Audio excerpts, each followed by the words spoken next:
ไปต่อที่หน่วยเลือกตั้งที่7และที่8บ้านพ้นสีนวลเมืองศรีสัตนานครหลวงเวียงจันทน์เห็นได้ว่าบรรยากาศของบรรดาประชาชนออกมาใช้สิทธิ์ของตนอย่างคึกคืน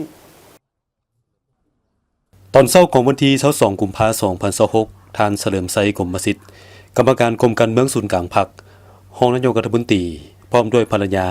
ได้มาใช้สิทธิประชาธิปไตยปอนบัตรเลือกตั้งสมาชิกสภาแห่งชาติสุดที่10และสภาประชาชนสุดที่5อยู่หน่วยเลือกตั้งที่7ที่ห้องการบ้านพลศรีนวลเมืองศรีสัตนานครหลวงเวียงจันทน์บ้านพลศรีนวลมี2จุดปอนบัตรเลือกตั้งคืออยู่ห้องการบ้านพลศรีนวลและโรงเรียนประถมบ้านพลศรีนวลซึ่งบ้านพลศรีนวลมีพลเมืองทั้งหมด 1,496 คนยิง813 คน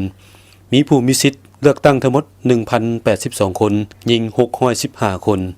เฉพาะอยู่จุดห้องการบ้านหน่วยที่7มีผู้มีสิทธิ์ปอนบัตรทั้งหมด539 คนยิง318 คนและอยู่โรงเรียนประถมสมบูรณ์หน่วยที่8มีผู้มีสิทธิ์ปอนบัตรเลือกตั้งทั้งหมด543 คนยิง297 คนมื้อนี้ก็เป็นมือที่มีความหมายสำคัญของประเทศชาติและเพราะว่า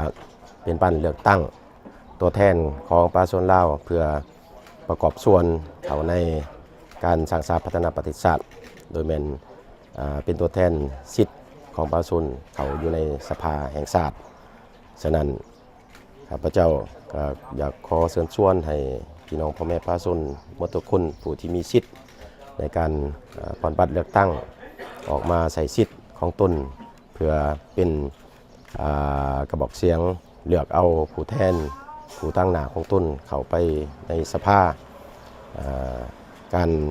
เลือกตั้งสมาชิกสภานี่เป็นเหตุการณ์ประวัติศาสตร์ของชาตินั่นแหละฉะนั้นบ่อยากให้ผู้ที่มีสิทธิ์มีเสียงในการปอนบัตรนี่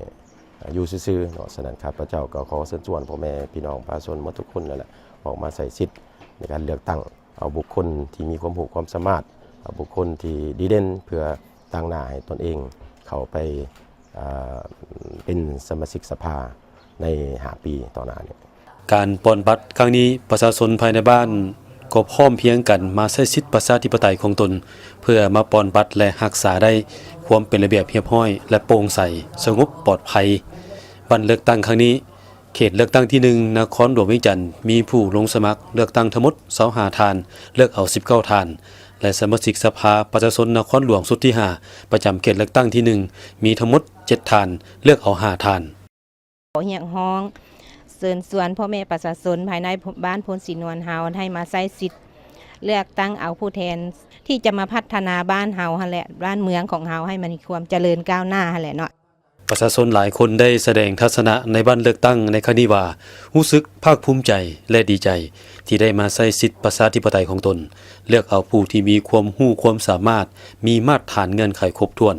ที่จะเป็นตัวแทนของประชาชนลาวบรรดาเผ่าก็คือลงใกล้สิทธิ์ติดแทศกับประชาชนเพื่อนำเอาคำคิดคำเห็นคำเสนอของประชาชนก็คือปัญหาต่างๆที่ประชาชนให้ความสนใจ